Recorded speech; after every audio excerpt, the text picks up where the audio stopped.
بسم الله الرحمن الرحیم. د غږیزو کتابو د خپرونې درنو اوریدونکو په سلامونو او نیکو هیلو مو هرکلی کوم.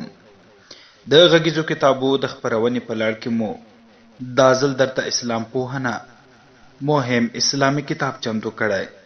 هیله ده چې تر پایه را سره واورئ. د کتاب لیکوال مولانا ابو فاروق، ژباړونکی عبدالواسع صابر. په دې کتاب کې د اسلام 5 بناوې په ډیره ساده، اسانه، روانه او له دلایلو ډکه ژبه وړاندې شوي دي چې که په رښتیا بې له ضد او تعصب څخه پرې غور وشي نو د اسلام حقانیت به ورته د لمر په شان روښانه او څرګند ښکاره شي چې هیڅ ډول شک، شبهه او زړه تنګي به پکې ونه ګوري. دا کتاب مو هم په ډیره ساده، روانه او خوږه پښتو ژبه وژباړه ترڅو زموږ پښتانه ورونه هم د دې مهم ضروري او اړین کتاب له خوږو خبرو او معلوماتو څخه بې برخې پاتې نشي او د فتنو په دې دور کې د خپل عظیم دین اسلام په حقانیت او رښتینولۍ باندې پوه شي. د الله پاک تر ټولو لوی احسان زما د اسلام ورونو، هر مسلمان د زړه له اخلاصه په دې پوهیږي چې په نړۍ کې تر ټولو لوی او ستر الهي احسان اسلام دی.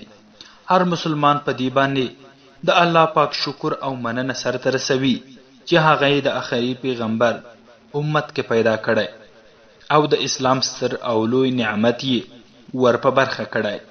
خپل الله پاک د بندگانو لپاره دا لوی او ستر نعمت بللی.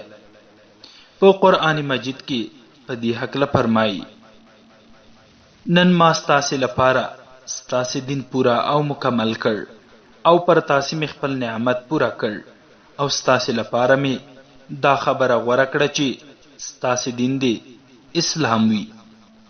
د احسان پیژندنې غوښتنه، کوم احسان چې الله پاک پر تاسې کړی د هغې حق ادا کول پر تاسې فرض دي.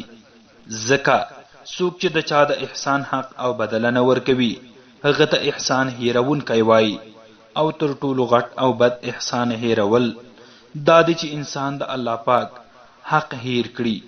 اوس شاید تاسې پوښتنه وکړئ چې د الله پاک حق څه ډول ادا کیږي. زه اوس درته وایم چې کله تاسې الله پاک په محمدي امت کې داخل کړئ نو د دې احسان سمه او غوره شکریه او مننه ادا کول دا دی چې تاسې د محمد صلی الله علیه وسلم پیروي او اطاعت وکړئ. کله چې تاسې الله پاک په اسلامي امت کې داخل کړئ نو د هغه د دې مهربانۍ حق تاسې داسې پوره کولی شئ چې تاسې پوره مؤمنان او مسلمانان شئ. د دې څخه پرته تاسې د الله پاک دا احسان حق او شکر نشئ ادا کولی. نو که تاسې د دې احسان حق ادا نه کړ نو لکه څرنګه چې د الله پاک احسان لوی دی د هغې ګناه او وبال هم دومره لوی دی. الله پاک دې موږ ټول د دې وباله څخه وساتي.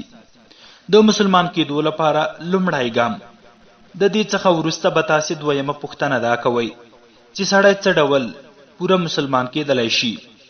د دې پوښتنې ځواب ډیر لوی دی چې کېدی شي وروسته کله بیان هم شي، خو اوس د هغې په هکله څه لنډ شانته معلومات وړاندې کیږي چې هغه عبارت د لومړي پول څخه ده او دا د دې لارې لومړی ګام بلل کیږي. آیا مسلمان د نژاد او نسل نوم دی؟ لږ په خپل دماغ باندې زور واچوئ او فکر وکړئ چې مسلمان چاته ویل کیږي. آیا انسان د مور څخه مسلمان پیدا کیږي؟ آیا یو سړی یوازې په دې مسلمان ګڼل کیږي چې هغه د مسلمان زوی او د مسلمان لمسی دی؟ آیا یو مسلمان هم همداسې له موره مسلمان پیدا کیږي لکه څرنګه چې یو برهمن له موره پیدا کیږي؟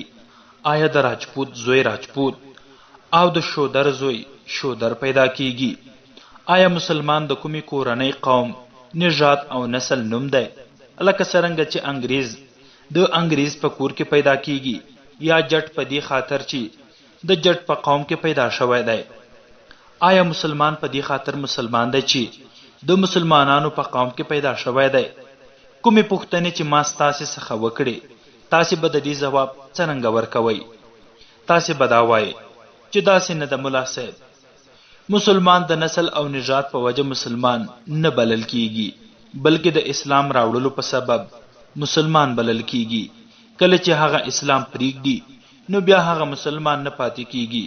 که یو انسان برهمن وي، که راجپوت، که انګریز وي، که جټ او که پنجابی وي، که حبشي، کله چې هغه اسلام ومني نو په مسلمانانو کې شمیرل کیږي. خو بل سړی چې د مسلمان په کور او قوم کې پیدا شوی وي، که اسلام خوشي کړي نو هغه د مسلمانانو له ډلې څخه ووت. له دې سره که هغه د سید او پیرزوی هم وي.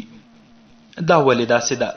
تاسې به زما د پوښتنو ځواب هم داسې ورکوئ که نه؟ ستاسې د خپل ځواب څخه دا څرګندیږي چې کوم لوی نعمت چې د مسلمانۍ چې الله پاک تاسې ته درکړی، دا ستاسې ته هسې له موره په میراث پاتې شوی نه دی چې تل به ستاسې پورې نښتی وي، که تاسې د هغه پروا کوئ او که نه. بلکې دا داسې لوی نعمت دی چې د هغې د لاسته راوړلو لپاره به خپله هلې ځلې او خواري کوئ. که تاسې خپله کوښښ او هلې ځلې وکړئ نو هغه به په لاس درشي او د هغې پروا مو ونه کړه نو ستاسې څخه اخیستل کیږي هم. د اسلام د راوړلو مطلب. اوس تاسې مخکې ولاړ شئ. تاسې وویل چې په اسلام راوړلو سړی مسلمان ګرځي. پوښتنه دا ده چې د اسلام راوړلو مطلب او معنا څه ده؟ آیا د اسلام راوړلو دا مطلب دی چې یو سړی دې په خوله ووایي چې زه مسلمان یم، بس هغه مسلمان شو؟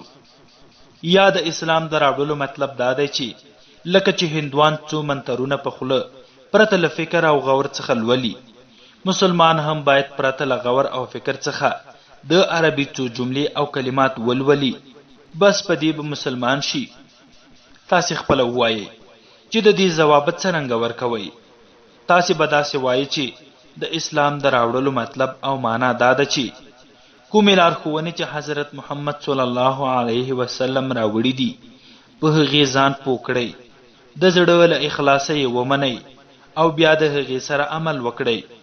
چې څوک داسې وکړي هغه مسلمان دی او چې څوک یې ونه کړي هغه مسلمان نه دی.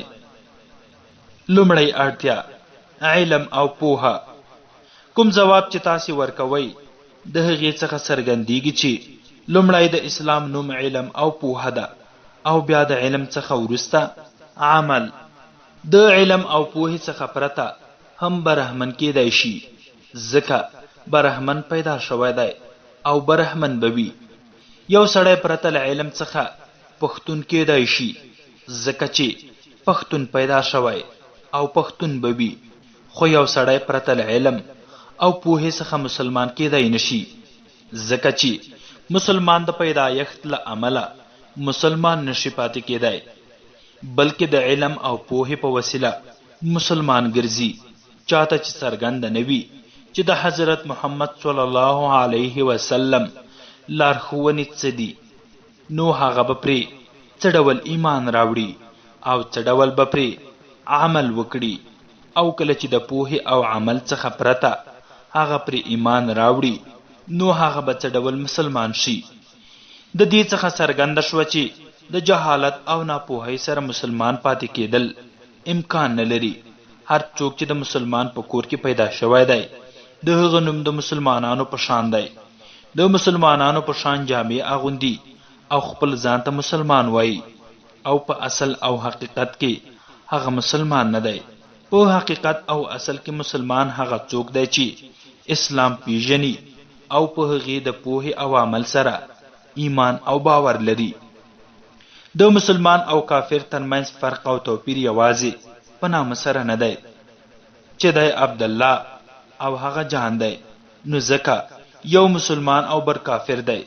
همدارنګه د کافر او مسلمان فرق او توپیر په جامو او لباس کې نه دی چې که یو کمیس او پرتوګ اغوندي او بل دریشي کوي نو یو مسلمان او بل کافر دی، بلکې د دواړو ترمنځ فرق او توپیر په علم او پوهه کې دی.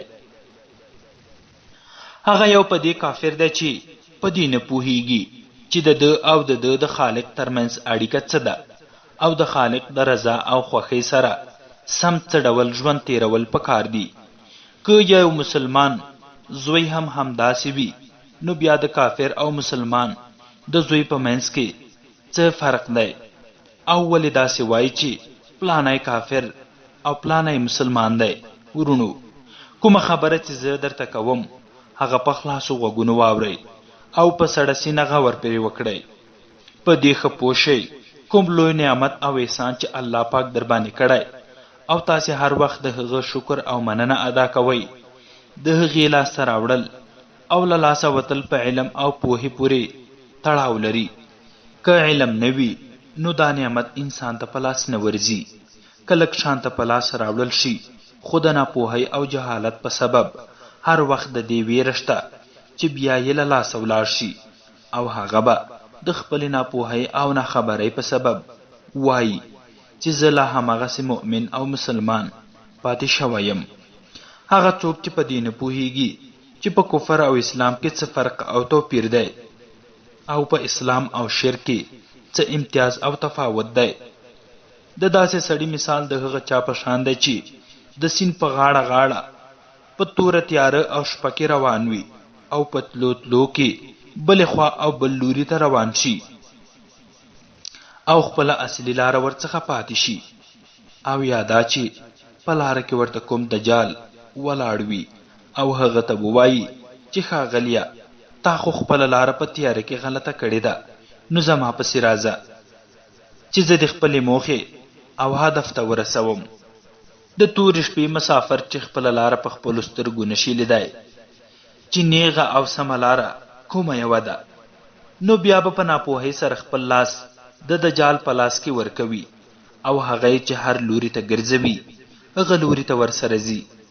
دا خطر داسې سړي ته ځکه په لاره کې پیدا کیږي چې د سره خپله کومه رڼا او روښانه او روښنایي نشته او نه خپله په هغه لاره باندې بلدتیا لري په کومه چې دی روان دی. که چېرته د هغه سره روښنایي او رڼا وي او په لاره باندې هم بلدتیا ولري نو بیا هغه نه لاره ورکولی شي او نه یې څوک په لاره کې غلطولی او بې لارې کولی شي. تاسې همداسې فکر وکړئ چې د کوم مسلمان سره علم او پوهه نه وي د هغه لپاره لوی خطر هر وخت موجود وي، ځکه هغه په دې نه پوهیږي چې قرآن مجید کومه لاره خلکو ته په ګوته کوي او حضرت محمد صلی الله علیه وسلم کومې لارښوونې لري. د همدې ناپوهۍ، ناخبرۍ او جهالت په سبب هغه خپله هم لاره ورکولی شي او هم یې بل څوک بې لارې کولی شي.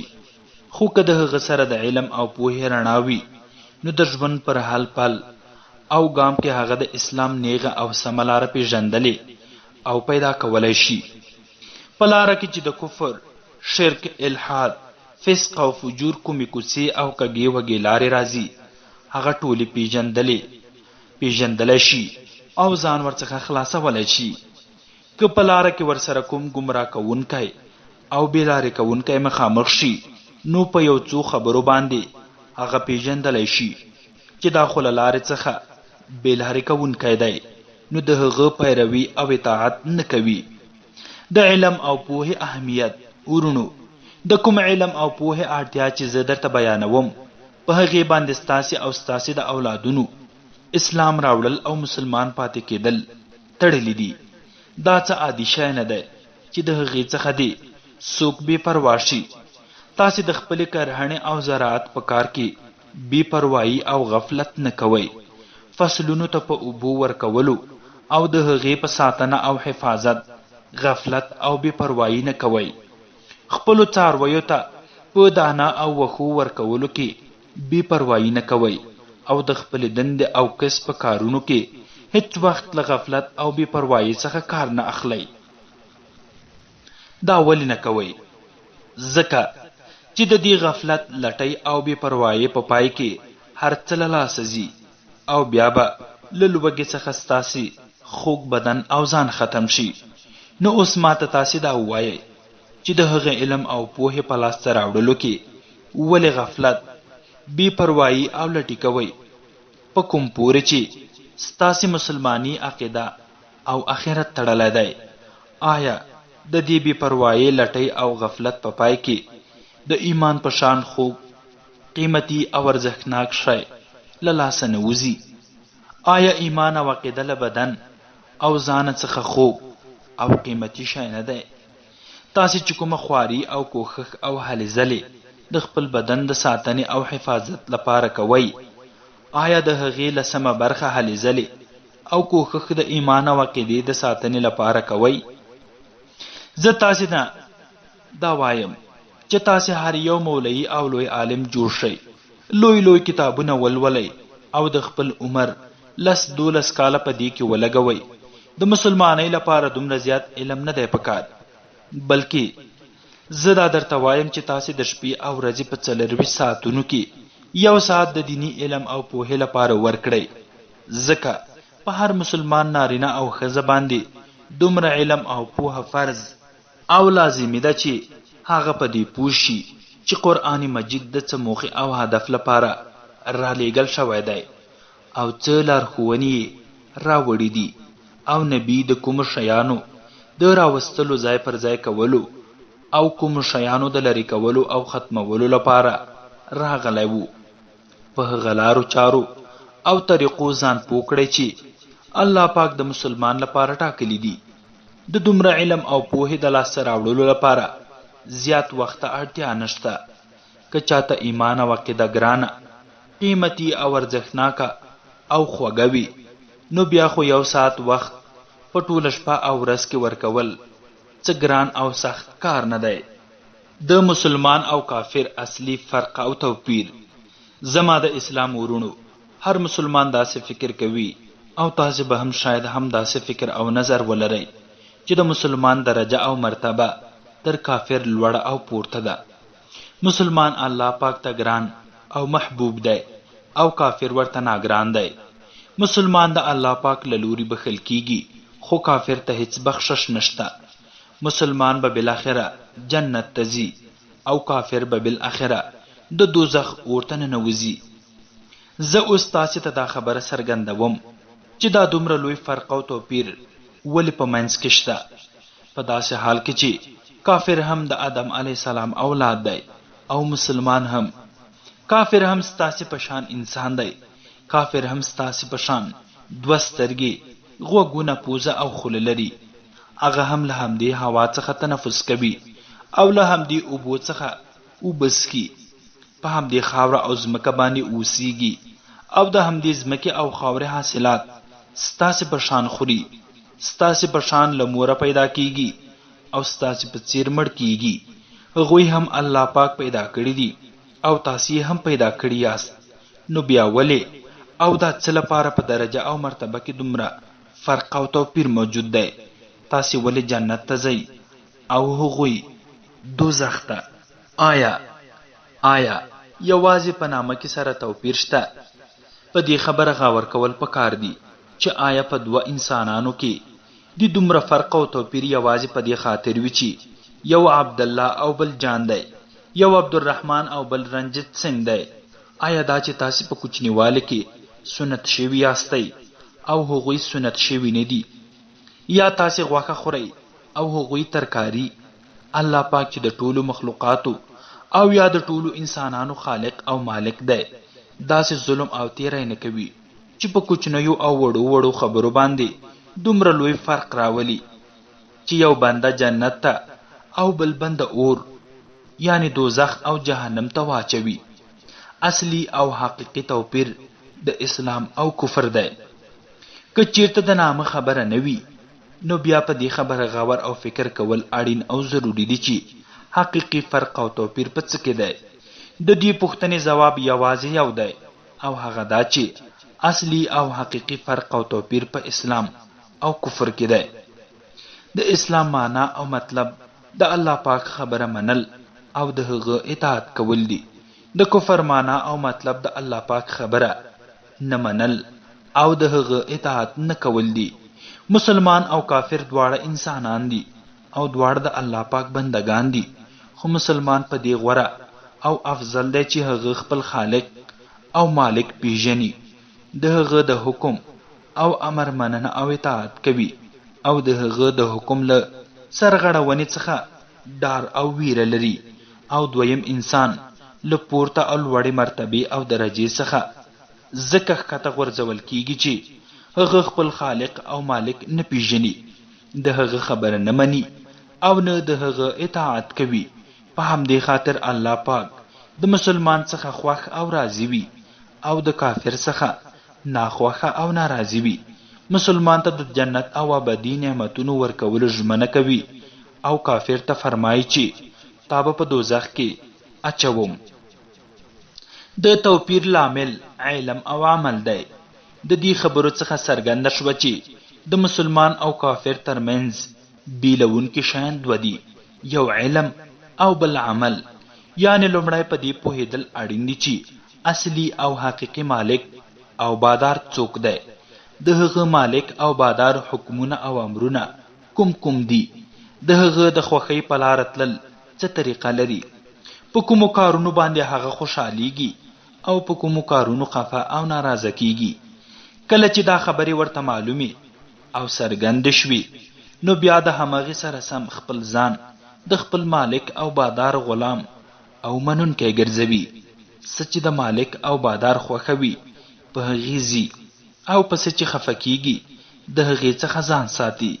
که د په زړه کې یوه خبره وي او مالک ورڅخه بله غواړي، نو د خپل زړه ونه مني، بلکې د بادار په خبره عمل وکړي.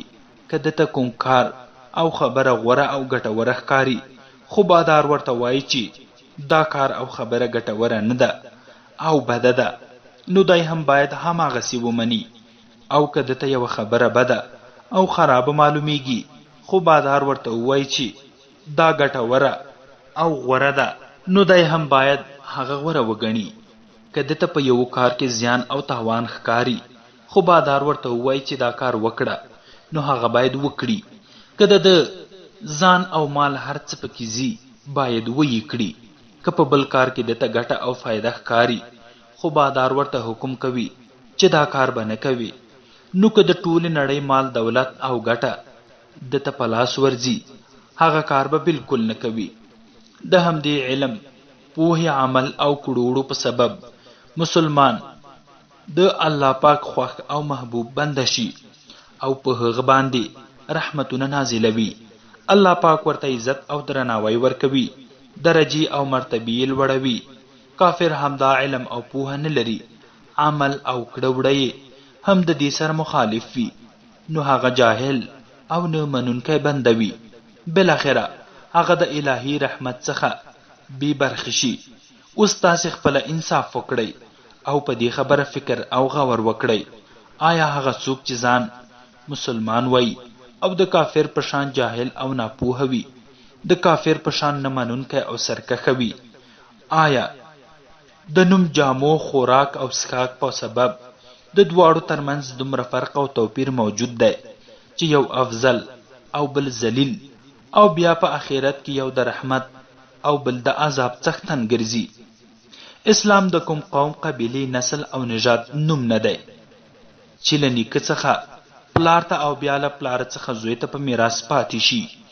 دلته دا خبره نشته چې برهمن زوی که هر څومره جاهل او بې علمه وي، هغه به خامخا برهمن او د لوړ درجې لرونکی وي.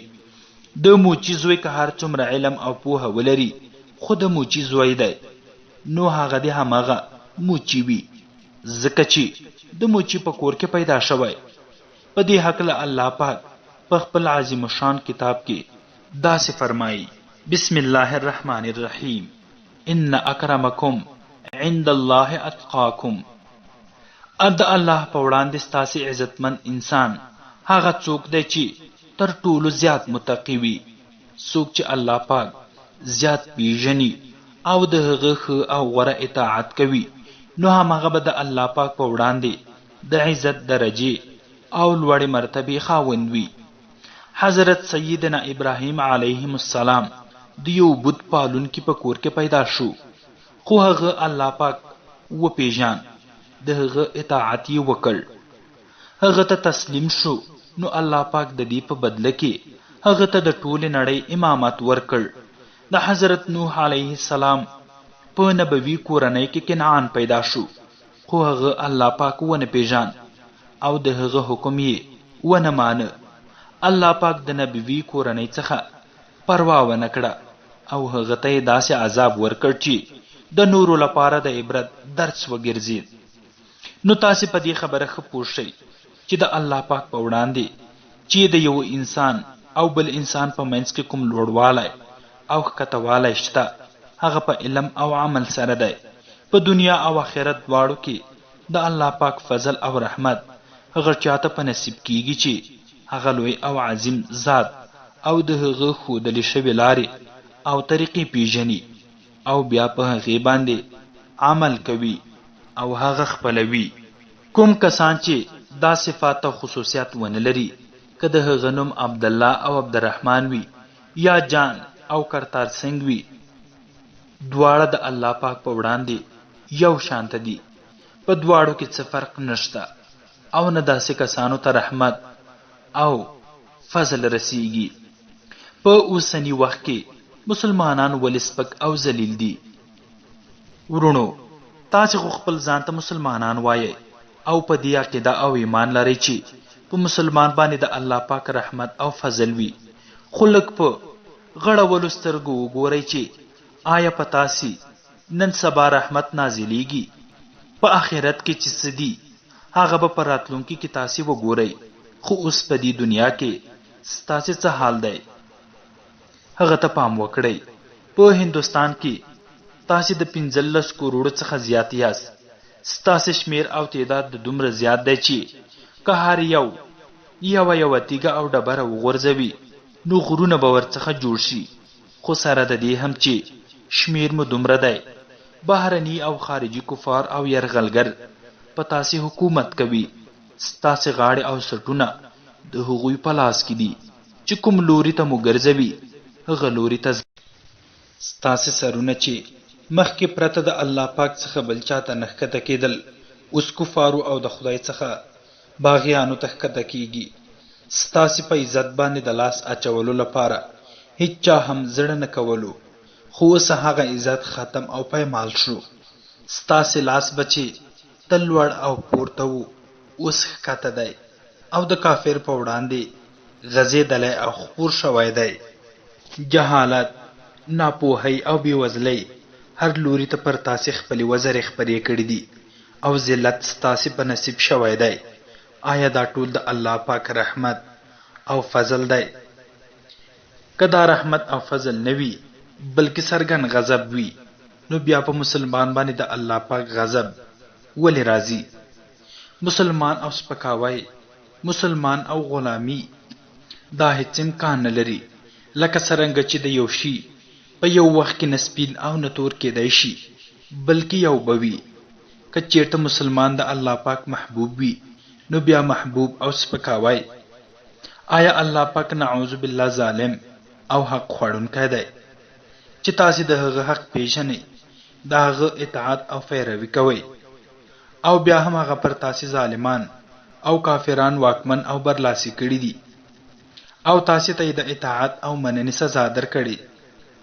که ستاسې په دې خبره ایمان او باور وي چې الله پاک ظالم نه دی او په دې ایمان او باور لرئ چې د اطاعت بدله ذلت او سپکاوی نه دی نو بیا په دې اقرار وکړئ چې ستاسې دعوه او خبره غلطه ده او د کوم شي چې اقرار کوئ په هغه کې غلطي خامخا شته.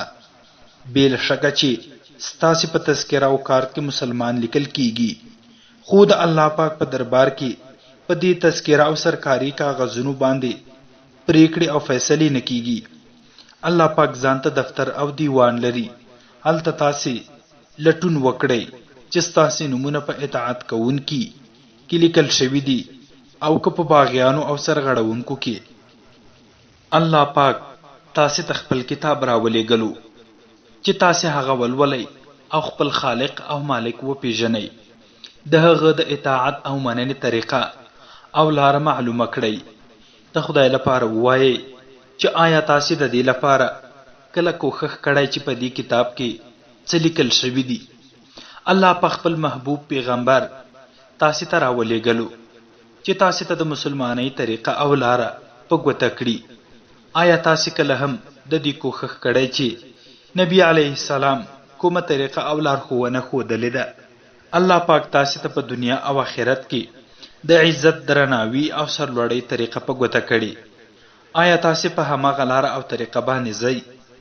الله پاک په څرګنده او روښانه ډول ټول هغه شیان ښودلي چې په دنیا او آخرت کې د ذلت، سپکاوي او غلامۍ سبب ګرځي. آیا تاسې د هغه کارونو څخه ځان ساتلی دی؟ راته ووایئ چې د دې پوښتنو ځواب ستاسې سره څه دی؟ که تاسې دا خبره منئ چې نه موږ د الله پاک له کتابه څخه لارښوونه ترلاسه کړې او نه مو په هغې طریقې باندې عمل کړی، نو بیا تاسې ووایئ چې په کوم شي کې تاسې مسلمانان شوي یئ چې بیا تاسې ته د دې مسلمانۍ بدله درکولی شي. په څه ډول چې ستاسې مسلماني وي په همغه ډول به تاسې ته بدله درکول کیږي او په همدې څیر به په آخرت کې هم درته بدله په لاس درځي.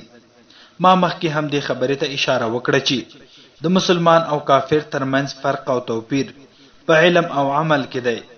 د دې څخه پرته بل فرق نشته. که د یو چا علم د کافر په شان وي او بیا هم هغه ځان ته مسلمان وایي، نو دا بالکل دروغ وایي.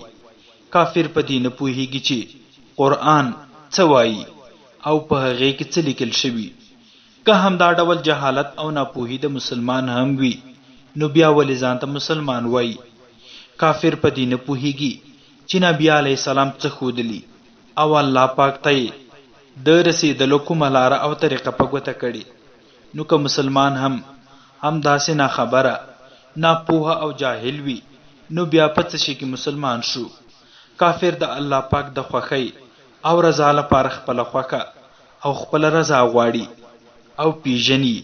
که چیرې مسلمان هم د هغه په شان آزاد، بې پروا خپل سری، باغی او د خپل خواهش بنده وي، نو بیا خپل ځان ته مسلمان په څه وایي؟ کافر د حلالو او حرامو ترمنځ فرق او توپیر نه کوي. په کوم کار او شي کې چې څه ګټه او خوند وګوري هغه غوره کوي. که هغه حلال وي که حرام، هغه یې پروا نه لري. که همدا کار او رویه یو مسلمان ولري، نو په ده او کافر کې آخر فرق او توپیر څه شی دی؟ لنډه دا چې که چیرې مسلمان د اسلام څخه داسې ناخبره او ناپوهه وي لکه څرنګه چې کافر دی، او مسلمان هم د کافر په شان کارونه کوي، نو بیا داسې مسلمان ته په کافر باندې څه فضیلت، پورتوالی او لوړوالی شته؟ او دی به ولې په قیامت کې دا کافرانو په ډله کې نه راپورته کیږي؟ د داسې خبرې دي چې په سړه سینه باید موږ او تاسې ټول پرې ښه غور او فکر وکړو. د غور او فکر ځای زما خوږو ورونو، تاسې دا فکر ونه کړئ چې زه د مسلمان څخه کافر جوړوم. داسې نه ده، او نه زما موخه او هدف دا دی. زه خپله په دې فکر او غور کوم، او موږ او تاسې ټول باید په دې خبره ښه غور او فکر وکړو چې آخر ولې موږ او تاسې د الله پاک له رحمت څخه لرې او بې برخې یو. په موږ ولې له هر لوري څخه کړاوونه او مصیبتونه راځي. کوم خلک چې موږ ورته کافر او د الله پاک څخه باغیان او سرغړونکي وایو، هغوی په موږ برلاسي او غالب دي. موږ چې ځانونه اطاعت کوونکي او منونکي بولو، ولې مغلوب او غلامان یو. ما چې څومره په دې خبره غور او فکر کړی، نو زما باور او یقین راغلی چې په موږ او کفارو کې اوس یوازې د نامو فرق او توپیر پاتې دی. ځکه موږ له الله پاک څخه په سرغړونه، باغیتوب او نافرمانۍ کې د کفارو په څیر یو، خو یوازې لږ شانته فرق او توپیر شته چې هغه زموږ لپاره په درد نه خوري. او دا ځکه چې موږ او تاسې په دې باور او ایمان لرو چې قرآن مجید د الله پاک کتاب دی، خو سره د دې بیا هم د هغه سره داسې رویه او سلوک کوو لکه څرنګه چې کفار ورسره کوي. موږ په دې ښه باور او ایمان لرو چې حضرت محمد صلی الله علیه وسلم د الله پاک استازی او برحق پیغمبر دی، خو بیا هم د هغه د اطاعت او پیروۍ څخه داسې تښتو لکه څرنګه چې کفار تښتي. موږ په دې پوهیږو چې په دروغ ویونکو الله پاک لعنت ویلی، رشوت خوړونکی او رشوت ورکوونکی دواړه ګناهګار دي. سود خوړونکي او سود ورکوونکي تر ټولو غټ مجرمان دي. غیبت د خپل ورور غوښه خوړل دي. په فحش او بحیا کارونو باندې د جهنم اور سزا ورکول کیږي. خو په دې ټولو خبرو او کارونو باندې د پوهې باور او یقین کولو سره سره د کفارو په شان موږ هم اخته او بوخت یو، ځکه چې زموږ سره د الله پاک څخه ویره، ډار او خوف نشته. په همدې خاطر موږ چې لږ زیات مسلمانان یو، په هغه راته انعام او شاباسۍ نه بلکې سزا راکول کیږي. د کفارو حکمرانی او واکمنی په هر ځای کې ماتې، ذلت او سپکاوی زموږ په برخه کېدل دا هم د جرم او ګناه سزا ده چې راکول کیږي. دا ځکه چې موږ د یو لوی او عظیم نعمت شکریه او مننه ادا نه کړه او د هغې په قدر او قیمت او ارزښت نه پوهیږو او نه یې پروا لرو. زما ګرانو ورونو، زه چې څه درته وایم دا د دې لپاره نه وایم چې زه تاسې ملامتوم.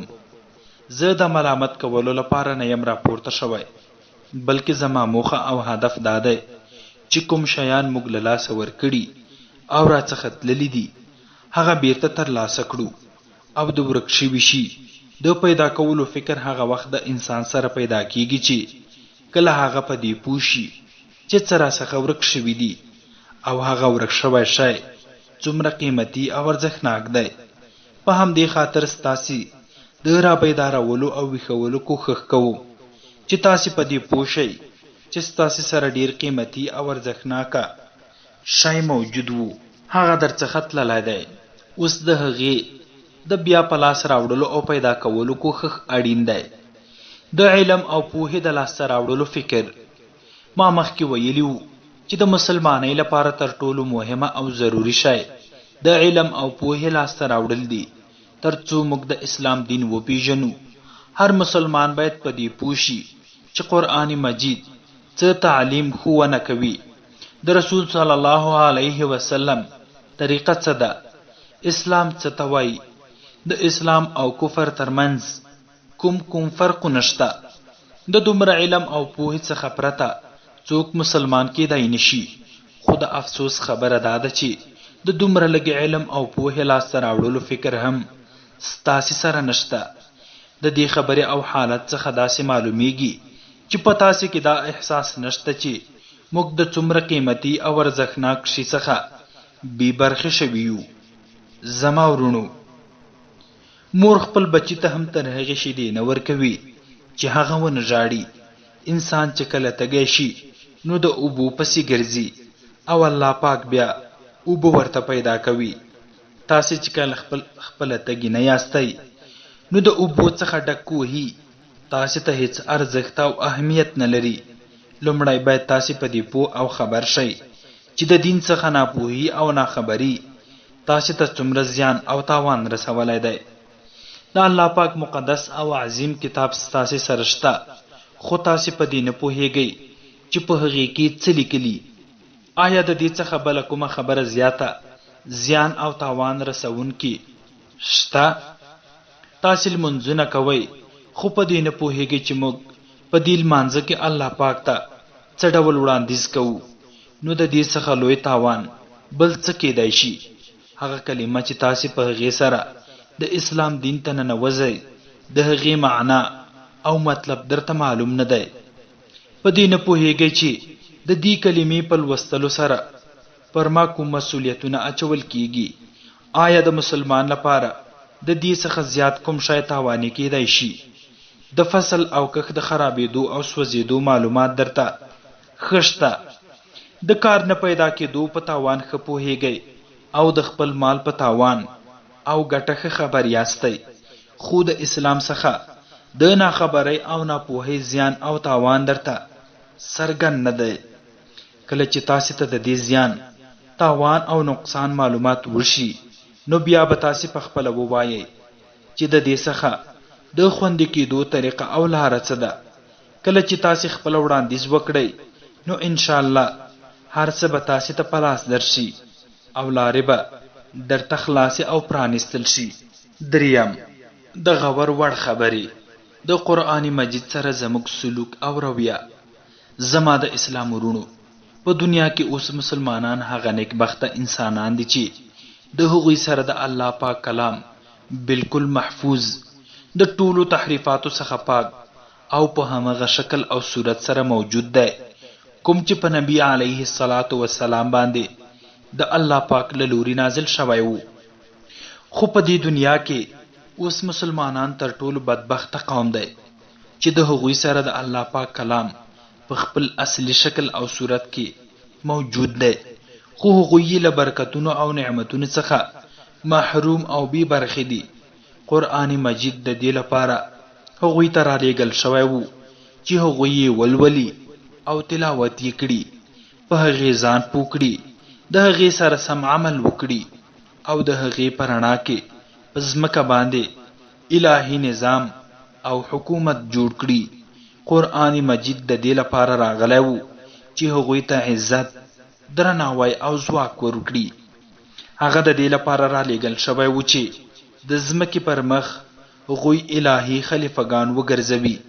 تاریخ په دې شاهد او ګواه دی چې هر کله هغوی پرې سم عمل کړي نو د نړۍ امامان او واکمنان ګرځېدلي دي. اوس مسلمانان قرآن مجید یوازې د دې لپاره په کورونو کې ساتي چې په هغې باندې پیریان او بلاګانې وشړي، د هغې آیاتونه ولیکي او په غاړه کې زوړند کړي، هغه په اوبو کې ویلې کړي او ویسکي، یوازې د ثواب لپاره، هغه پرته له غور او فکر څخه ولولي. هغوی اوس له دې کتاب څخه د ژوند په معاملاتو کې هیڅ ډول لارښوونه او هدایت نه اخلي او دا نه پوښتي چې زموږ عقاید څه دي، موږ به راکړه ورکړه څه ډول کوو، په دوستۍ او دښمنۍ کې کوم قانون عملي کړو، زموږ خپل نفس او د الله پاک نور بندگان په موږ څه حقوق لري او هغه باید څه ډول پورا او ادا کړو، زموږ لپاره کوم حق او باطل دی، د چا اطاعت اړین دی او د چا نافرمانی او سرغړونه، اړیکې د چا سره ساتل اړین دي او د چا سره نه ساتل، زموږ دوست څوک دی او دښمن مو څوک، زموږ عزت، شرف، برای او ګټه په څه کې ده او زموږ زیان، تاوان، ناکامی او سپکاوی په څه کې دی. دا ټولې خبرې او لارښوونې باید له قرآن څخه مسلمان واخلي، خو اوس مسلمانانو دا کار پرېښی.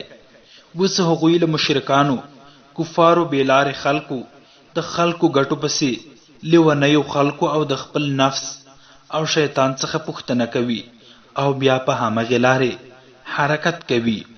په همدې خاطر الله پاک هغوی همداسې پرېښودل او د نورو په حکمونو د تللو څخه چې کومه پایله را پیدا کیږي هغه د دې خلکو په نصیب شوه. اوس په هندوستان، چین، جاپان، فلسطین، شام، الجزایر، مراکش او نورو ځایونو کې د دې سرغړونې او بې اطاعتۍ پایلې ګورئ. قرآن مجید د خیر او برکت چینه ده. څومره چې تاسې د هغې څخه د خیر او برکت غوښتنه کوئ، په هماغه کچه هغه تاسې ته خیر او برکت درکوي. که تاسې د قرآن مجید څخه د پیریانو شړل، د ټوخي او سردرد، طبي او ناروغیو تداوي، په نوکرۍ کې کامیابي او نور کوچني او واړه کارونه غواړئ، نو بس هغه به درکول کیږي. که تاسې له قرآن مجید څخه د نړۍ پاچاهي، واکمني او مشري وغواړئ، نو هغه هم درکوي. که تاسې خپل ځان د الله پاک عرش ته نږدې کول غواړئ، نو هلته مو هم نږدې کوي. دا ستاسې د خپل لوښي په ظرفیت پورې اړه لري چې له بحر څخه او له سمندر څخه 2 یا 3 څاڅکي را اخلئ، او که ډیر، په داسې حال کې چې بحر او سمندر تاسې ته په هره کچه او اندازه ورکولو ته تیار دی. ورونو، زموږ مسلمانانو وروڼه چې د دې الهي کتاب قرآن مجید سره کوم ناروا سلوک او رویه کوي، هغه دومره شرمونکې او خندنۍ ده. که په کومه معامله کې له دوی سره څوک داسې وکړي نو په هغه پورې به وخاندي او هغه به لیونی او بې عقل وګڼي.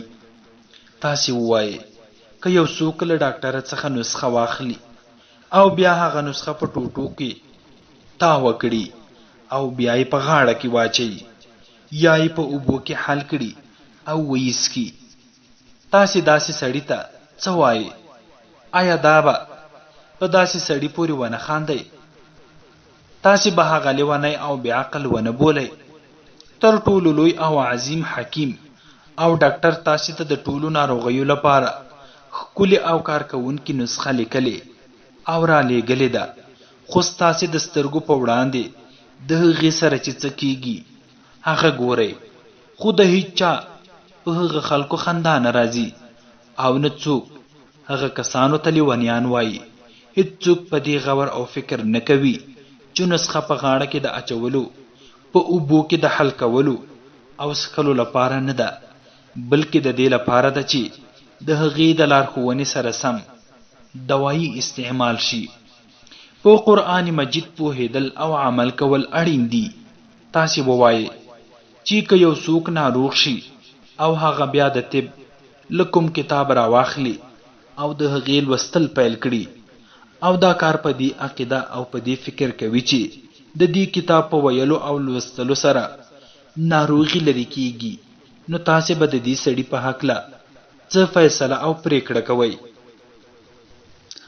آیا تاسې به دا ونه وایئ چې دا د لیونیانو ځای ته واستوئ ځکه چې د مغز او دماغ خراب شوي دي؟ خو حکیم او عالم ذات چې د شفا کوم کتاب ستاسې لپاره را لېږلی د هغې سره ستاسې رویه او سلوک څه دي؟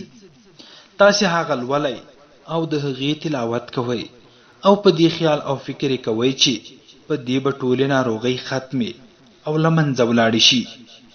په هغې د عمل کولو هیڅ اړتیا نشته، نه د هغې د پرهیزونو څخه ځان ساتل اړین دي کوم چې هغه د ناروغۍ د تداوی لپاره په ګوته کړي دي. تاسې هغه حکم او فیصله په خپل ځان ولې نه کوئ چې د ناروغۍ د تداوی لپاره د طب کتاب لولئ او همغه د ناروغیو د علاج لپاره بس او کافي ګڼو؟ که تاسې ته د چا له لوري داسې یو لیک راشي چې په نابلده او نااشنا ژبه وي، نو تاسې به منډې وهئ چې په هغې ژبې باندې د پوهېدونکي سړي څخه د لیک مطلب او موخه معلومه کړئ. تر هغې پورې چې تاسې د لیک مطلب او موخه نوي معلومه کړي، تاسې په قرار او آرام نه کینئ. دا د عادي او ورځني کاروبار او تجارتي لیکونو په هکله ستاسې سلوک او رویه ده چې په هغې کې د 2 روپیو ګټه او فایده وي. خو د ټولو کائناتو د خالق او رب له لوري چې کوم لیک ستاسې د دایمي او ابدي ګټې او فایدې لپاره را لېږل شوی، هغه تاسې همداسې په خپلو کورونو کې پرېښی. د هغې په مطلب او موخه باندې د ځان پوهولو هیڅ کوښښ نه کوئ. آیا دا د حیرانتیا او تعجب خبره نه ده؟ د الله پاک د کتاب سره د ظلم پایله. دا خبرې زه د ټوکو او وخت تېرولو لپاره نه کوم. که تاسې په دې خبرو غور او فکر وکړئ، نو ستاسې زړه به د دې شاهدي او ګواهي ورکړي چې تر ټولو زیات ظلم او تیری د الله پاک له کتاب سره کیږي، او ظلم او تیری کوونکي خلک هغه دي کوم چې ځانته مؤمنان مسلمانان او په هغې باندې ځان قربانونکي بولي. بې له شکه چې هغوی ایمان لري او هغه تر خپل ځان هم ورته ګران وي، خو افسوس دا د دې چې هم دوی تر ټولو زیات ظلم کوونکي دي. د الله پاک له کتاب سره د ظلم کولو پایله ښه څرګنده او معلومه ده. په دې ښه پوه شئ چې د الله پاک کتاب د دې لپاره نه دی راغلی چې انسانان په مصیبت، تکلیف، کړاو او مشقت کې واچوي. فرمایي: بسم الله الرحمن الرحیم، ما انزلنا علیک القرآن لتشقى. قرآن مجید د سعادت او نیکبختۍ چینه ده، د بدبختۍ او شقاوت وسیله نه ده. دا هیڅ امکان نه لري چې کوم قوم دې په قرآن عمل کوونکی وي او بیا دې هم سپک، ذلیل، محکوم او خوار وي.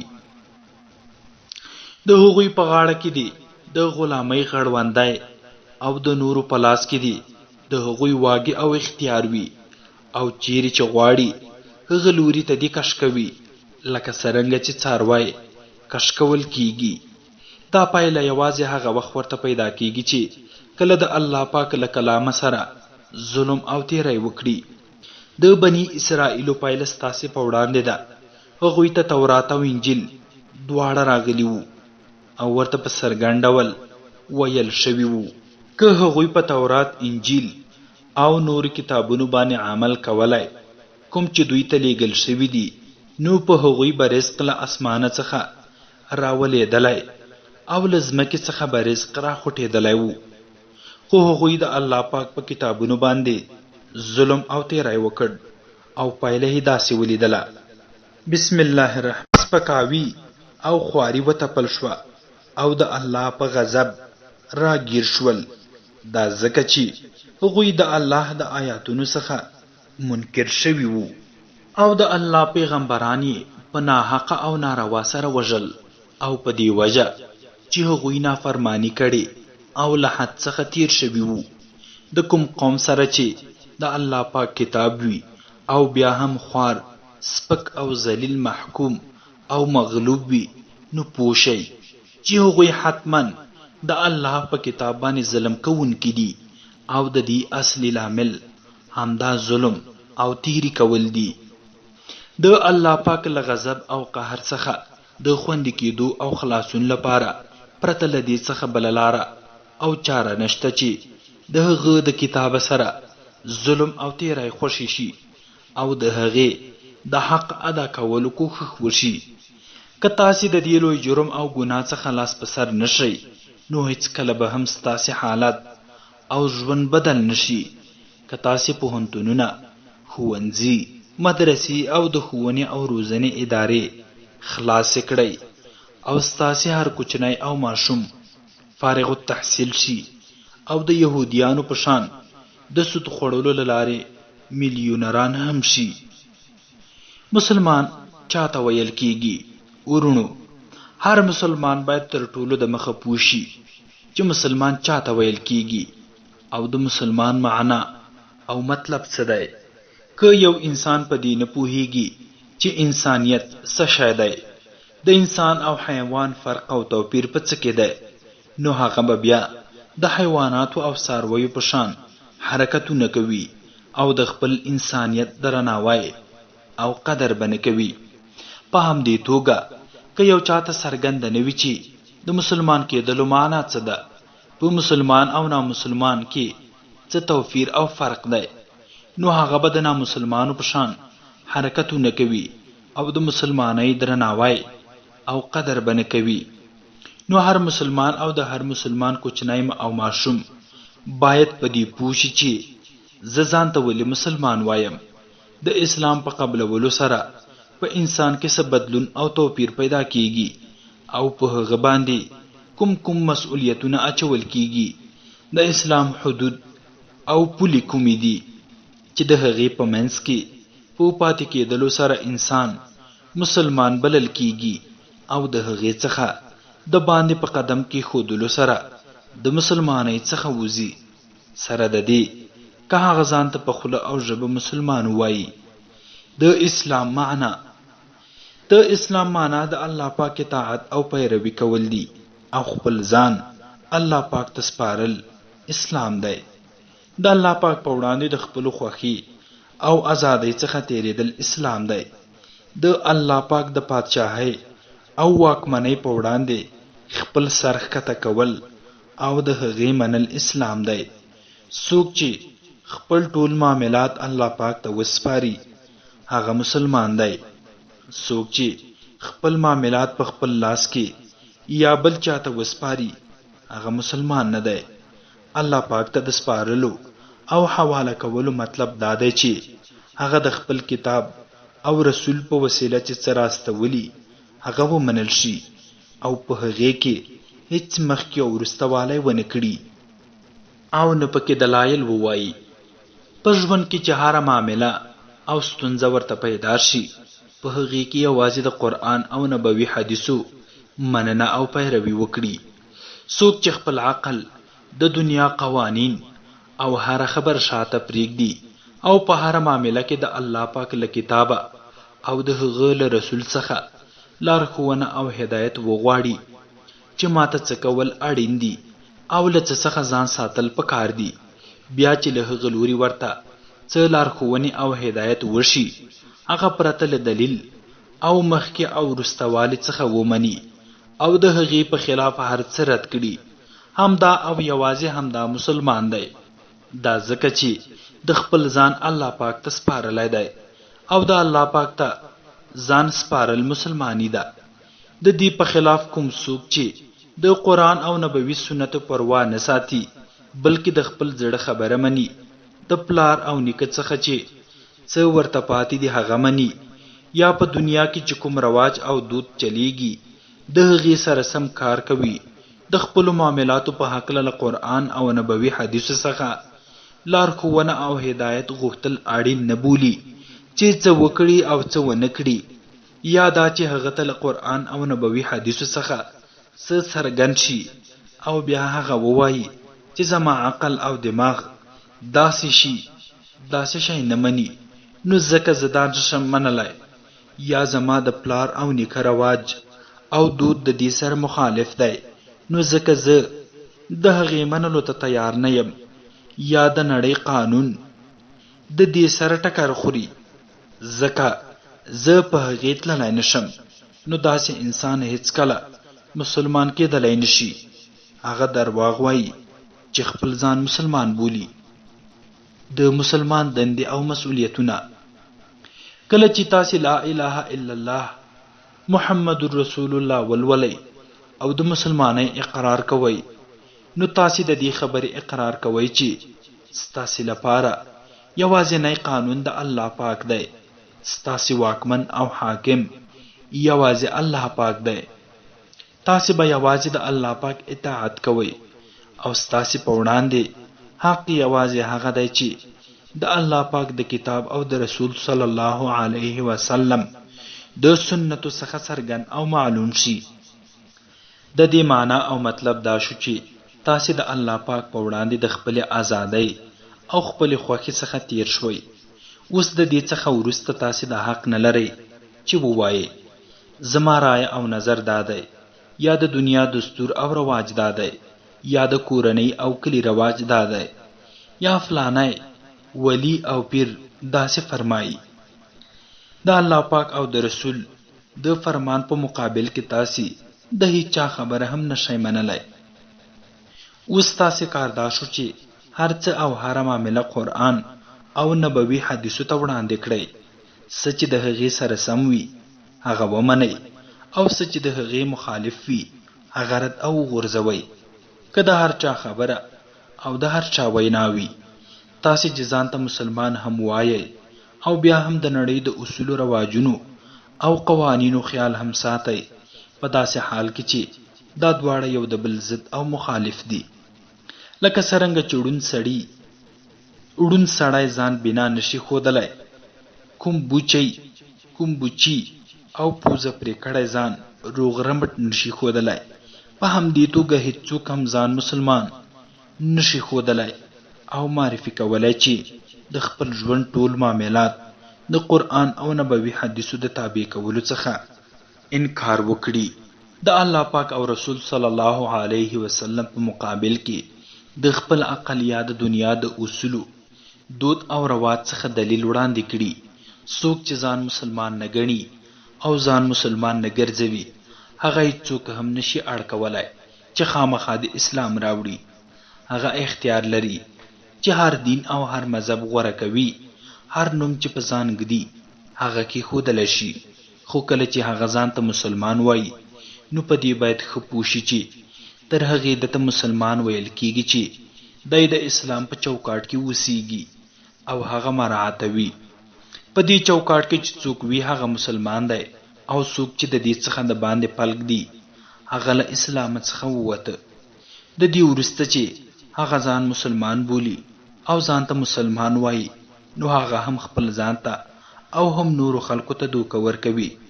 قرآن مجید فرمایي: بسم الله الرحمن الرحیم ومن لم يحكم بما انزل الله فاولئک هم الكافرون. او څوک چې د الله پاک د نازل شوي حکم سره سم پریکړه نه کوي، هغه کافر دی. څلورم، د کلمې طیبې معنا.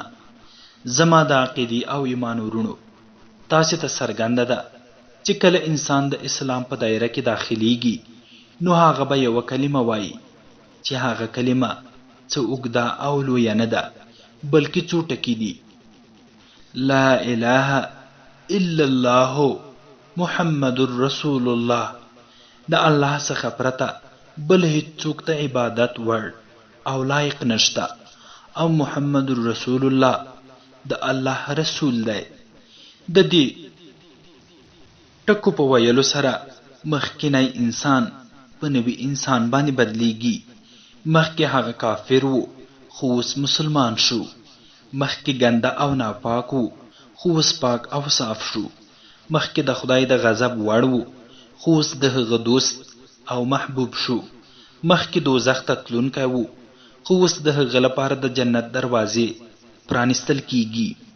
خبره یوازې دلته نه ختمیږي، بلکې د دې کلمې په وجه د یو انسان او بل انسان په منځ کې لوی فرق او توپیر پیدا کیږي. کوم انسانان چې دا کلمه وایي، هغوی ټول یو ملت او امت شمارل کیږي، او کوم چې ورڅخه انکار کوي، هغوی بل ملت او بل ډله بلل کیږي. که پلار دا کلمه ولولي او زوی ورڅخه انکار کوي، نو بیا د پلار او زوی ترمنځ اړیکې نه پاتې کیږي. ځکه نو په داسې حالت کې د پلار میراث زوی ته نه ورکول کیږي. مور او خورګانې بیا د هغه څخه لرې ګرځي، ان چې پرده هم ورڅخه کوي. پردی او بل څوک چې کلمه ووایي او په دې کور کې خپلوي وکړي، هغه د کور په میراث کې بیا برخمن ګرځي، خو خپل اولاد یې ورڅخه د کلمې د انکار په وجه بې برخې کیږي. لنډه دا چې دا کلمه داسې عظیم شی دی چې پردی سره خپلوي او خپل سره د انکار په وجه جلا کوي. د دې کلمې زور، ځواک او طاقت دومره زیات دی چې د هغې په وړاندې د وینې اړیکې او د رحم اړیکې هیڅ اهمیت نه لري. دومره لوی توپیر ولې؟ اوس په دې خبره غور پکار دی چې د دوه انسانانو ترمنځ دومره لوی توپیر او فرق ولې منځته راځي. په دې کلمه کې څه شی دي؟ دا خو څو توري دي، لکه لام، الف، ه، میم، واو، سین او داسې څو نور. که دا توري سره یو ځای او بیا ولوستل شي، نو څه جادو او سحر پرې کیږي چې د یو انسان د ژوند لوری پرې بدلیږي. آیا په همدې څو تورو لوستلو باندې د انسانانو ترمنځ د ځمکې او اسمان په اندازه او کچه توپیر او فرق را پیدا کیږي؟ زما د ایمان او عقیدې ورونو، که تاسې له خپل عقل او پوهې څخه لږ شانته کار هم واخلئ، نو په دې به پوه شئ چې دا اثر او اغیزه یوازې په خوله او شونډو ښورولو کې نشته. مشرکان او کافران شاید همدا فکر وکړي او همدا وګڼي چې ګوندې د دې تورو او کلمو په ویلو سره به غرونه وښورېږي، ځکه به څیرې او وشلېږي، چینې به راوخوټېږي او اوبه به روانې شي. که چاته د دې منتر او کلماتو معنا یاده وي او که نه وي، هغوی فکر کوي چې دا ټول زور او ځواک بس په همدې څو کلماتو او منتر کې پروت دی، چې بس په خوله او شونډو ښورولو سره د جادو او طلسم دروازې پرانیستل کیږي. د اسلام په دین کې، بلکې په اسلام کې اصل شی د کلمې مفهوم، معنا او مطلب دی. د کلمې تاثیر او اغیزه په معنا او مطلب کې ده. که معنا نه وي او هغه زړه ته ښکته نشي او د هغې په زور او ځواک سره ستاسې فکر، اخلاق، عادات او عمل بدل نشي، نو یوازې د دې کلماتو په ژبه او خوله ویل او تکرارول څه زور او ځواک نه لري. زه به دا خبره د یو مثال په ویلو سره درته څرګنده کړم او په ډاګه به یې کړم. داسې فرض کړئ چې ستاسې ساړه او یخني شوې ده. اوس که تاسې په خوله او ژبه هر څومره د بړستنې چیغې او نارې ووهئ نو ساړه او یخني درڅخه نه کمیږي، بلکې که ټوله شپه یو لک ځلې هم تاسې همدا یادونه او ذکر وکړئ، خو که تاسې د بړستنې په پوښ کې مالوچ واچوئ او بیا یې واغوندئ نو سملاسي به یخني او ساړه ختم شي. یا دا چې تاسې ډېر تږي شوي یاست او ټوله ورځ د سهاره څخه تر ماښامه پورې د اوبو چغې او نارې ووهئ نو ستاسې تنده به ختمه نه شي. خو که د اوبو یو غړپ راواخلئ او هغه وڅښئ نو ستاسې تنده به ختمه او د ځیګر اور به مو یخ شي. که تاسې زکام یا ریزش نیولی یاستئ او ټوله ورځ د درملو نومونه په خوله او شونډو اخلئ نو زکام او ریزش به درڅخه لرې نه شي.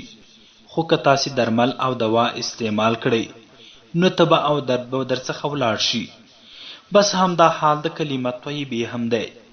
یوازې په خوله او شونډو د هغې ادا کول او لوستل د کافر څخه مسلمان نه جوړوي، د ناپاک څخه پاک نه جوړوي، د لعنتي څه دوست نه جوړوي او د دوزخي څخه جنتی نه جوړوي. دا هغه وخت کیږي چې کله تاسې د دې کلماتو په معنا، مفهوم او مطلب باندې ځان پوه کړئ او هغه ستاسې زړه ته ښکته شي او هغه د زړه په اخلاص سره ومنئ او قبول یې کړئ. بیا د دې کلماتو معنا او مطلب په زړه کې ونیسئ او هغه په ژبه ادا کړئ نو تاسې به دا څرګنده شي چې موږ د خپل پیدا کوونکي او ټولې نړۍ په وړاندې څومره لویه خبره کړې ده او د دې په ویلو سره څومره مسؤلیت او بار را باندې پریوتی دی. که د دې پوهې سره سره تاسې اقرار وکړ نو ستاسې په فکر، عقیده او ذهن باندې د دې کلمې اغیزه او اثر کیږي. بیا به تاسې په خپل زړه او دماغ کې داسې خبرې ته ځان نه ورکوئ چې هغه د کلمې ضد او مخالف وي. دا به هم په زړه کې ساتئ چې څه دې کلمې مخالف او ضد وي هغه ټول درواغ او دا کلمه رښتینې او سمه ده. بیا به دا کلمه ستاسې د ژوند په ټولو اړخونو باندې واکمنه او حاکمه وي.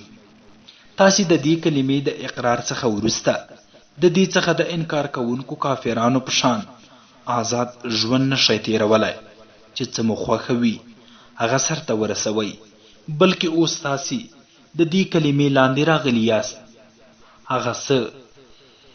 هغه چې څه درته وایي همغه به سرته رسوئ.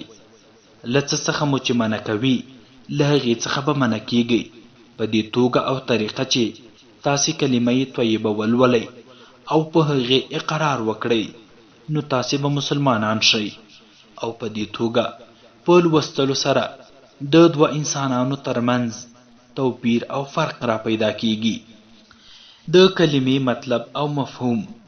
اوس راځئ چې زه درته د کلمې مطلب او مفهوم وړاندې کړم چې د هغې په ویلو سره انسان په کوم شي باندې اقرار او ژمنه کوي او د کومو شیانو پابند ګرځي.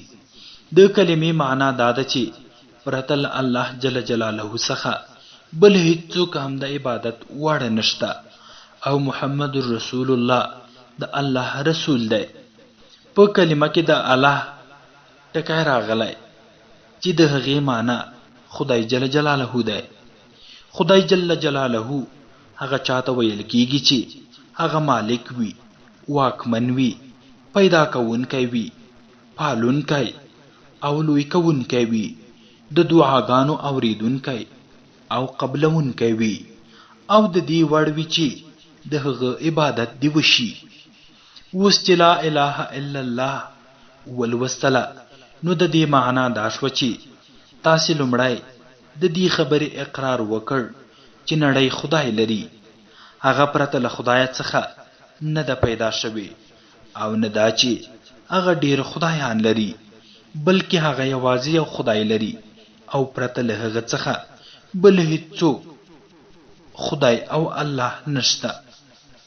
دویم شی چې تاسې په هغه باندې اقرار وکړ هغه دا چې ستاسې او ټولې نړۍ پیدا کوونکی او مالک همدا الله پاک دی.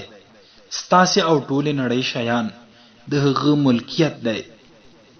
پیدا کوونکی او روزي ورکوونکی هم هغه دی. مرګ او ژوند د هغه په لاس کې دی. غم او درد، خوښي او خوشحالي هم د هغه له لوري ده. هر چاته چې څه ورکول کیږي د هغې حقیقي مالک هم دا دی. ویره له هغه څخه پکار ده. غوښتل له هغه څخه پکار دي. سر ښکته کول یوازې هغه لره پکار دي. عبادت او بندګي یوازې هغه لره ښایي. د هغه څخه پرته موږ د هیچا بندګان نه یو او د هغه څخه پرته بل څوک زموږ بادار او آقا او واکدار نشته. زموږ اصلي مسؤلیت او دنده دا ده چې د هغه حکم ومنو او د هغه د قانون پیروي وکړو. د الله پاک سره ژمنه او عهد. کومه ژمنه او وعده چې تاسې د لا اله الا الله په ویلو او اقرار کولو له الله پاک سره وکړه او په هغې باندې مو ټوله نړۍ او کائنات ګواه او شاهد وګرځول. که تاسې د دې ژمنې او وعدې مخالفت کوئ نو ستاسې ژبه، ستاسې پښې، لاسونه، ستاسې هر ویښته د ځمکې او اسمان هر ذره ذره چې تاسې د هغوی په وړاندې خپل ځان دروغجن ثابت کړ، دا ټول به ستاسې په خلاف د الله پاک په دربار کې شهادت او گواهی ورکوي. بیا به تاسې د حشر په میدان کې داسې ملامت، سپک او ذلیل شئ چې هیڅ څوک او هیڅ شی به ستاسې په کار نه راځي او نه به ستاسې پلویتوب او ملګرتیا کوي. هلته به هیڅ وکیل او دفاع کوونکی ستاسې له لوري نه پیدا کیږي، بلکې خپل وکیلان چې دلته یې قانون لاندې باندې کاوه هلته به ستاسې په شان ملامت، خوار او ذلیل ولاړ وي. هغه محکمه قضا او د فیصلې دربار به داسې نه وي چې تاسې پکې جعلي اسناد او دروغجن شهادتونه وړاندې کړئ او خپل ځان پرې خلاص کړئ. د دنیا د پولیسو او پلټونکو ادارو څخه تاسې خپل جرم او ګناه پټولی شئ، خو د الهي پولیسو، څارونکو او تفتیش کوونکو څخه هیڅ شی هم نشئ پټولی. د دنیا پولیس رشوت خوړلی شي خو الهي پولیس هیڅ شی نه خوري او نه ورته اړتیا لري. د دنیا ګواهان او شاهدي ورکوونکي درواغ ویلی شي خو الهي ګواهان او شاهدان بالکل رښتیني دي. د دنیا واکمنان، قاضیان او پریکړه کوونکي بې عدالتي او بې انصافي کولی شي خو الله پاک داسې واکمن او قاضي نه دی چې بې عدالتي وکړي. کوم زندان، محبس او جیل چې الله پاک د مخالفت کوونکو لپاره تیار کړی د هغې څخه د تېښتې لاره او چل هم نه پیدا کیږي. د الله پاک سره دروغجنه ژمنه او وعده کول بې عقلي او حماقت دی. کله چې د هغه سره وعده، ژمنه او اقرار کوئ نو ښه په غور، فکر او دقت سره یې کوئ او بیا په هغې عمل کوئ. په تاسې د اجر نشته چې په تاسې دا جبر نشته چې خامخا په ژبه او خوله اقرار وکړئ، ځکه چې په خوله او ژبه هسې ترشه او خالي وعده او ژمنه بې ځایه او بې فایدې کار دی. د رسول صلی الله علیه وسلم د لارښوونې اقرار. د لا اله الا الله تر ویلو وروسته تاسې محمد رسول الله وایئ. د دې مطلب دا دی چې تاسې دا خبره ومنله چې محمد رسول الله د الله پاک پیغمبر دی. د کوم چا په لاس چې هغه خپل قانون انسانانو ته رالیږلی دی، الله پاک د بادار، واکدار او شاهنشاه تر منلو او قبلولو وروسته په دې ځان پوهول اړین دي چې د دې بادار او شاهنشاه حکم اوامر څه دي. موږ کوم کار وکړو چې لوی او ستر پاچا راڅخه خوښ او کوم کار ونه کړو چې هغه راڅخه خفه او ناراضه شي. په کوم قانون باندې د عمل کولو څخه وروسته هغه موږ بخي او که مخالفت مو وکړ نو هغه سزا او عذاب راکوي. په همدې خبرو د پوهېدلو او بیانولو لپاره الله خپل نبی او پیغمبر حضرت محمد رسول الله را استولی دی او د هغه په وسیله یې موږ ته خپل لارښوونکی کتاب را لیږلی دی. په هغې باندې د عمل کولو په وسیله نبی علیه الصلاة والسلام موږ ته دا وښودله چې د الله پاک جل جلاله بندگی او پیروي څه ډول باید وشي.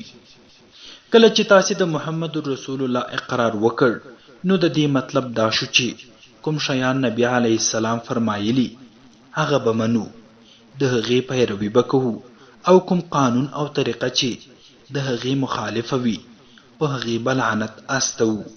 که د دې وینا او اقرار څخه وروسته بیا هم تاسې د نبی علیه السلام قانون پرېښود او د دنیا نور قوانین مو ومنل نو په نړۍ کې به ستاسې څخه بل درواغجن او بې ایمانه نه وي، ځکه چې تاسې په خپله خوله د دې خبرې اقرار کړی وو چې محمد رسول الله کوم قانون راوړی هغه حق دی او تاسې به د هغې پیروي او متابعت